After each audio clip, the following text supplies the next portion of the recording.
Salve, salve, torcida Coxa Branca. A gente tá chegando hoje com novidade na TV Couto, com novidade no Nó Tático. Hoje vocês vão acompanhar aí, a gente tá apresentando a nossa nova contratação, que é o Glauco, blogueiro da torcida do Coritiba. Ele tá chegando para integrar a equipe e ele que vai comandar o Nó Tático a partir de hoje. Ele vai trazer aí seus convidados, vai trazer aí a galera para trocar uma ideia sobre o Verdão.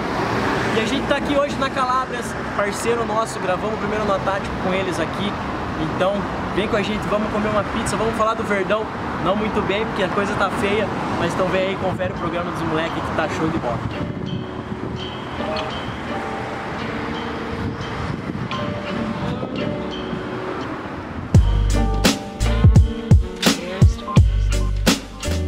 Bem-vindo, amigos da TV Couto.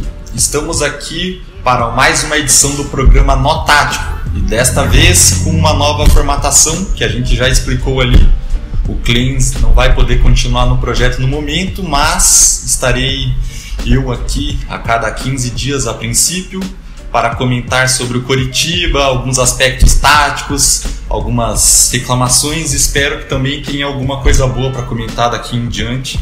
Hoje a gente vai ver que o programa não está muito legal e estou aqui com o nobre amigo Everton, que vocês já conhecem de outras edições desse mesmo programa, e vamos começar então a debater sobre o nosso Coritiba e a situação. E aí, Everton? Como é que vai, Glaucão? Vou participar com vocês aqui, viu? Vamos lá então. O que você achou do nosso nobre jogo desta quarta-feira? Mais uma derrota, quarta em 5 jogos. Então, Glauco, como a gente já imaginava, ontem em Cascavel o Coritiba novamente não apresentou um futebol convincente, futebol que realmente o torcedor Coxa Branca espera que aconteça nesse ano 2018, que é um ano fundamental para o clube à medida que a segunda divisão está aí batendo na porta, tem um pouco mais de 20 dias para se iniciar, e o Coritiba ainda assim com muita dificuldade, tanto no plano técnico como no plano tático, e o torcedor Coxa Branca começa a sofrer as amarguras do Campeonato Paranaense. E lembrando que estamos na final, precisávamos chegar sim em condições, pelo menos de otimismo para esta final, mas não é o que a gente vê de momento, concorda? Então, a gente vem jogando ali basicamente sempre no 4-1-4-1 e eu vejo muitas reclamações do torcedor com relação ao esquema. Certo. Assim, eu não desgosto ou gosto de nenhum esquema específico. Eu acho assim, existe peças e nessas peças você tem que adaptar o esquema. Concordo. O nosso time jogando reativamente, com 4 atrás, com o time inteiro atrás, bem dizer, a gente deveria explorar a velocidade pelos lados com os pontas. Então a chave do jogo seria um lançador, o arco e a flecha.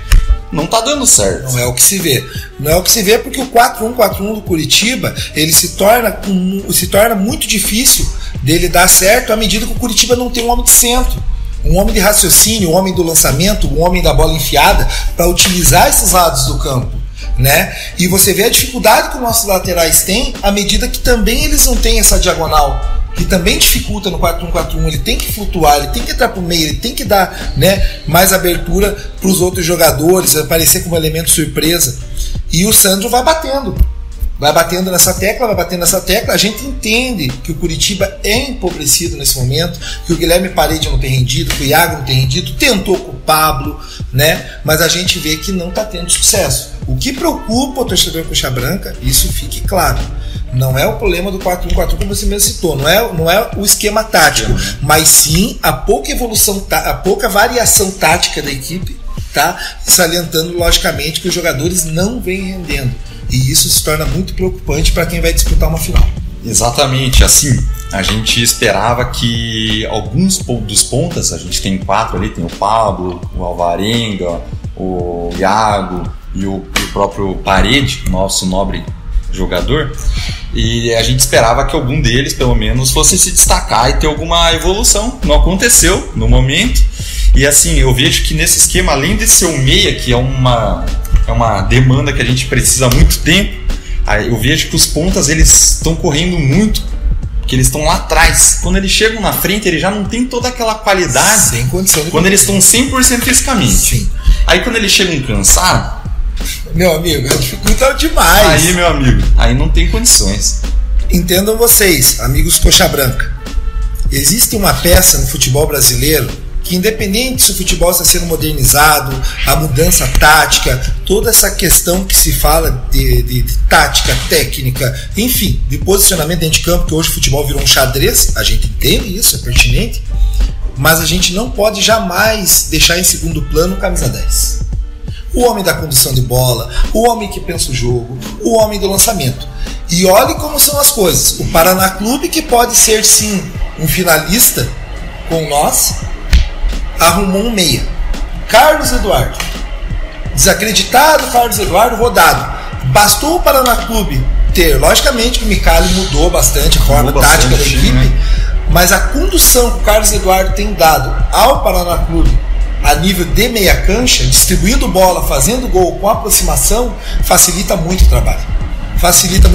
E infelizmente os nossos dois homens que teriam essa incumbência, que no meu ponto de vista é o Thiago Lopes, talvez o próprio Cadi, poderíamos até adiantar o Galdesani, o Ian Sassi, que está aí para esta finalidade, é de ofício, e o Curitiba não consegue achar o jogador ideal. Assim, a gente esperava no segundo turno testes, foi isso que foi passado para o torcedor. Isso mesmo. Só que nesses testes a gente viu uma repetição de erros. Todo jogo, se fosse o time A, ou o time titular, ou reserva, porque hoje a gente não sabe se tem reserva, se tem titular. Ninguém sabe. Qualquer formação que entrava em campo era a mesma estratégia. Aquele 4-1-4-1 lá atrás, os mesmos testes. O jogador ali, o Cadi, várias vezes foi testado na ponta. Sim. A gente sempre quis ver ele como meia central. Certo. Ok, não foi testado. Outra coisa, a gente poderia ter variações, a gente poderia mudar ali o esquema, o Thiago Lopes jogando mais pelo lado, ou então tirando um dos pontos, por exemplo, o Parede. A gente já viu ele em 8, 10 jogos. Pouco rendeu. Por que ontem não começar com o Alvarinho? Então, além da falta de opções táticas e variações, e a falta de critério a gente vê isso no Sandro. A gente torce pelo sucesso dele. Todo mundo que torce pelo Curitiba, a gente sabe que talvez ele não seja demitido em breve, que a gente verificou aí nos últimos dias que a diretoria está dando um respaldo maior para a comissão técnica, para a direção de futebol também. Então a gente espera que ele se ajude. Sim. Na verdade, a gente tenta sempre, a gente está batendo, por mais que nós, convenhamos, nós temos dificuldade quase em todos os pontos, com exceção do gol, o resto, tudo existe uma dificuldade, seja pelo lado do campo, seja no meio. Talvez a volância, os volantes hoje seja talvez unanimidade, talvez não exista uma crítica tão severa. Mas do meio para frente a crítica é pesada. Mas tem um jogador que me chama a atenção em especial, o Iago. O Iago é um jogador que, num passado recente dentro do Curitiba, principalmente quando ele iniciou a sua trajetória dentro do Couto Pereira, ele se notabilizou pelos gols, pela velocidade, pelo gol. Arremate, né? Mas ele jogava numa posição diferente. Ele tinha a possibilidade de entrar dentro da área, nós vimos ele fazer gols de cabeça, nós vimos ele finalizar de esquerda, direita, e também já colaborou recentemente, ano passado, com o gol na Baixada, o terceiro gol que nós encaminhamos, a passos largos para buscar o caneco que chegou no título paranaense Curitiba. Eu acho que talvez o Iago merecesse, e aí entra na questão do Forner, essa questão tática que você salientou. Chega de mesmice, vamos variar. Se é para fazer teste, vamos mudar o plano tático para ver o que conseguimos. Talvez o Iago, em condições naturais, mudando o posicionamento dele, aproximando ele do gol, com um pouco mais de liberdade, será que ele não voltaria a dar o retorno que ele deu inicialmente ao Curitiba? É isso que a gente esperava no retorno, né? A gente sabia que as peças iam ser essas, não teria como mudar. Ali já tinha o limite de 30 inscritos e não teria como mudar. A gente já estava na final e a gente esperava que ali o Iago fosse testado mais próximo do gol, junto com o centroavante. A gente esperava que fosse ali talvez um 4-2-3-1 com meia central. A gente sabe que as opções não são as melhores. Não são as melhores, mas existe ali mudança. Isso. Às vezes o jogador não está rendendo tanto ali na ponta, deixa ele mais central, aproxima, tenta fazer. A crítica ao trabalho do Sandro, essa variação tática que nós estamos passando, fica justamente nesse ponto. Eu já vi dentro do Couto Pereira, e não muito distante disso, dos anos anteriores, estamos num espaço curto, nós vimos treinadores que conseguiu extrair alguma coisa, sabe? Mesmo o jogador, às vezes, não sendo um jogador técnico, um jogador que toda a torcida entendia ser o homem, um grande jogador, mas se consegue extrair à medida que você o posiciona dentro de campo. E isso faz parte também do que o treinador tem que fazer. Lembrando você, né? Lembrando os amigos coxa, que logicamente o Sandro peca muito, mas não podemos também deixar de lado a baixa qualidade que o Curitiba dá para ele trabalhar. Mas Sandro, você tem pecado até nas substituições. O jogo que a arquibancada assiste não parece ser o mesmo que você vê. Além disso, não podemos esquecer do tanto de gols que a gente tem sofrido em bola parada. Aérea. O que você tem para me dizer, Everton? Isso aí deixa bem claro, né, que é falta de treinamento específico, falta corrigir o posicionamento. Tudo bem que o Romércio ainda está numa fase que ele está progredindo, ele é um jovem, não podemos acarretá-lo. Tudo bem que o próprio Thalisson, que a gente tem uma segurança maior, ele também exige os cuidados, porque é um jovem jogador, você entendeu? Mas aí o que vamos falar do Alan Costa, que tem quase 2 metros de altura, veio respaldado, veio, né, como uma contratação para assumir a condição de titular, e daqui a pouco ele se torna um jogador de segundo plano, à medida que até agora, sábado contra o Cianorte, improvisamos o ala esquerdo Léo e não utilizamos o jogador do ofício. Pois é, além da qualidade técnica, eu estou vendo ali um problema na marcação, que eles estão fazendo homem a homem e geralmente eles não estão escolhendo certo. Como que o Benítez marcou o Alex Braga, que era o melhor cabeceador do time do Maringá? Tomamos 2 gols. Um cara que nunca tinha fez ali meia dúzia na carreira inteira, que já não é um jovem, ele é conhecido do futebol paranaense. Então a gente tem que acertar isso. Talvez, eu não sei se vai dar tempo de mudar esse posicionamento, porque quando você treina no marcação homem a homem, você espera que você ganhe o duelo individual. Com certeza, tem que ganhar. O zagueiro, o homem de área, os 2 zagueiros, eles são proibidos de perder bola dentro da área de cabeça. Eles têm que dar um jeito de tirar essa bola. E não é o que a gente vê. A gente vê um posicionamento ruim, a gente vê muitas partes dos centroavantes antecipando os nossos zagueiros e nossos zagueiros estáticos. Né? Não pode, isso aí são coisas primárias. Nem a segunda bola a gente tá ganhando quando dá uma espanadinha que nem ontem, sobra livre pro cara só. E vale a pena salientar que a segunda divisão é pior, viu? Por enquanto nós estamos enfrentando o Maringá, nós estamos enfrentando o Cascavel, que com todo o respeito, são times que chegam quase próximo do que o Curitiba pode gastar, é amador, né? É quase um semi-amador, no meu ponto de vista, e o Curitiba mostra uma dificuldade imensa e consegue sim perder para eles. Sem demérito nenhum essas equipes, mas infelizmente é a verdade. Curitiba, com a sua tradição, com a sua camisa, com a sua atual diretoria, dentro do plano que ele traça, não pode jamais perder para essas equipes em circunstância nenhuma.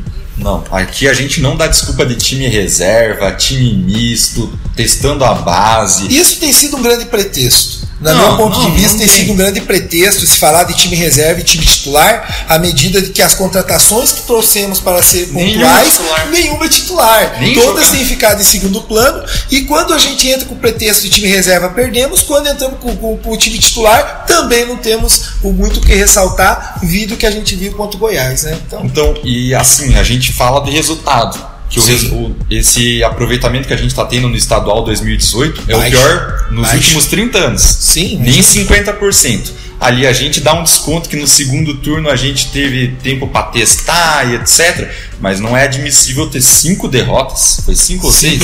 5 derrotas. No campeonato estadual, ali não teve 12, 13 jogos, amigo. Curitiba correu o risco do rebaixamento nesse estadual 2018. Se não fosse pela força do seu regulamento, né, não estaríamos nem na final.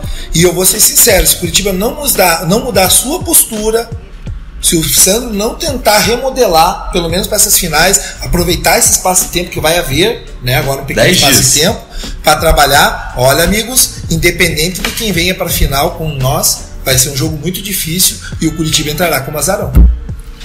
Ali, eu acho que a gente chegou nessa fase final pela camisa. Pela camisa. Nossa única vitória do Couto Pereira. Única vitória foi na final do turno. Foi na camisa, e isso não vai resolver sempre. Não. Tanto é que no Couto a gente só ganhou essa. Sim. Perdemos para outros times de tradição muito inferior. E ali a gente tem esse tempo. E sinceramente, eu quero acreditar que o Sandro vai tirar um coelho da cartola. Não, porque o torcedor coxa branca fica isso. O torcedor coxa branca, ele fica na expectativa, fica talvez nesse otimismo de que logicamente o Sandro mude um pouquinho esse panorama tático, que realmente ele analisa ao longo desses 10 dias, ele que dia desses reclamou via imprensa do pouco tempo para se trabalhar. Então tá aí 10 dias com os jogadores praticamente no seu nível de forma física, ele vai ter um plantel à sua disposição e logicamente que o torcedor coxa branca está de olho a tudo isso e espera sim que o time melhore bastante, porque a final está aí e o Curitiba nesse momento ele entra em condição de desigualdade, no meu ponto de vista. Ali a gente não vai ter o ritmo de jogo ideal, porque a gente já tá meio quebrado aí nessa último turno. E a gente vai ter esse tempo que é de treino, mas é também tempo sem jogar. Sim. E tem outra coisa, eu infelizmente eu não acredito numa mudança tática, numa mudança grande de nomes. Não vai haver. Nós esperamos isso, mas me aparenta que não vai haver. Não. Então eu acho que a gente vai ter que contar com aquele algo a mais, aquele vontade pelo menos. Na verdade é o seguinte, nós chegamos num momento agora dentro do Curitiba que como o torcedor já tem quase convicção de que o trabalho do Sandro não deva cair nos próximos dias, tão pouco para essa final, eu acho que é muito importante salientar que os jogadores que vestem a camisa do Curitiba, vocês jogadores nos representam, vocês fazem sim parte dessa massa aqui do outro lado da arquibancada, vocês que nos colocam lá para vê-los, para torcer. Então eu acredito que esses jogadores possam dar um respaldo bacana. Esses jogadores vão jogar com o coração, com a camisa. Não vamos contar apenas com o Sandro, vamos contar sim com a boa vontade dos jogadores para entrar e decidir a favor do nosso clube. Exatamente, Everton. Infelizmente. A gente sabe que ali o técnico tem uma responsabilidade grande. Maior de todos. O diretor, como você falou, Augusto, infelizmente foi um trabalho insuficiente, um trabalho ruim, mas a gente tem que colocar ali também um peso nas costas dos jogadores. A partir do momento que você entra, veste a camisa, no mínimo vontade e ali você qualidade técnica mínima, domínio de bola, fundamentos básicos ali, a gente não é admissível errar do jeito que a gente está errando. Então a gente também está de olho nos jogadores, apesar de cobrar todos esses que a gente já está cobrando há muito tempo. E assim, a gente não pode colocar um fardo em cima dos jovens jogadores que estão surgindo. Seja claro que tem existido muitas críticas em virtude que os resultados não vêm. Então é natural que sobre eles vai recair, né, boa parte da culpa, né? Mas a gente entende que muitos deles estão num período agora que vão crescer, que daqui a pouco vão voltar a trabalhar no time de baixo, coisa desse tipo, tá? À medida que o Curitiba vai se reforçando. Então a gente não pode dispensar sobre eles toda a culpa. Muito pelo contrário, a gente tem que tentar blindar eles. Eles se tornam também vítimas do sistema que o Sandro impôs, mas que infelizmente não tem dado resultado. Concordo plenamente, Everton. Ali a piazada da base que subiu, muitos aproveitaram a chance, outros nem tanto. A gente não vai colocar toda a culpa neles, claro, a gente entende o projeto. A nossa crítica é mais em cima de quem veio e de quem ficou, os experientes que voltaram ou que permaneceram. A pouca variação tática. A pouca variação tática, erros em contratações também, que esse é um dos pontos, acho que talvez o principal. E agora nos cessa a torcer para que venham contratações que reforcem o time. Mas isso já não me preocupa. Me preocupa um pouco, por mais que o Carlos César acabou de ser anunciado, né? Há poucos minutos, acabou de assinar o seu contrato, né? Eu acredito que esse jogador venha com a condição, sim, de ser o titular da nossa lateral direita. Mas o que me chama a atenção e me preocupa, qual análise foi feita para a vinda desse jogador? O Atlético Mineiro, num período de reformulação, que ele está nesse início de temporada, perdeu o Marcos Rocha, né? Que esse sim, o Carlos César foi um reserva dele lá e tal. Anos, né? Só que daí o Atlético Mineiro se reformula, o Carlos César é natural, teria que ser o titular, e daqui a pouco o Curitiba o traz, o Galo Mineiro o liberando. Então chama atenção isso. Espero eu que ele tenha muita sorte no Curitiba e que queime a língua de todos aqueles que ainda duvidam muito das contratações do Augusto. Sim, vamos esperar, aguardar reforços de verdade daqui em diante. A gente sabe que a condição financeira não é melhor. E de estar na Série B também, que tem muito jogador que prefere não vir. E vamos torcer principalmente para que, além da camisa jogar, principalmente se for um clássico, se vier um rival aqui da cidade, vamos torcer para que a gente encaixe e faça o jogo perfeito, coisa que a gente ainda não viu. Ainda não conseguimos esse ano. A gente, como torcedor, é o que nos resta, aguardar ali. E torcer, né, Everton? Com certeza, vamos ficar sempre na expectativa que o Curitiba nos dê vitórias. E muitas vitórias. Sabe que eu vou dizer uma coisa a vocês, torcedores? O Curitiba, quando chega na final do Paranaense, ele costuma crescer. Cresce Nós muito. já vimos muito isso. Quantos times ruins que a gente teve nos últimos tempos chegaram na final e várias vezes ganharam? Várias vezes, né? Então por que esse ano não pode ser diferente? Por que essa molecada não pode dar conta do recado, hein, Glauco? Eu acho que vai dar. Vamos torcer. E assim, ninguém tá se iludindo. Vai ganhar o título, a gente vai comemorar, porque o torcedor tem que comemorar. Com certeza. É natural, mas ninguém tá iludido. Esse ano não tem essa desculpinha de o torcedor se enganou com o Sadal. Não, a gente já tá cobrando muito antes. Então agora, vamos lá. Cereja se preparar, que agora ninguém é de ferro, todo mundo tá com fome aí. E a gente vai pedir uma pizzinha, né? Calábrias. Um chopp para acompanhar. E chamo vocês, nobres telespectadores, para vir aqui na Calábrias. Calábrias, aqui no Boqueirão, referência em pizza na região sul e em toda Curitiba. Lembrando vocês que o chopp, ó, daquele lá. Cervejinha para quem gosta, tal. Com certeza. Refri para quem não bebe. E é isso aí, Everton. Até a próxima.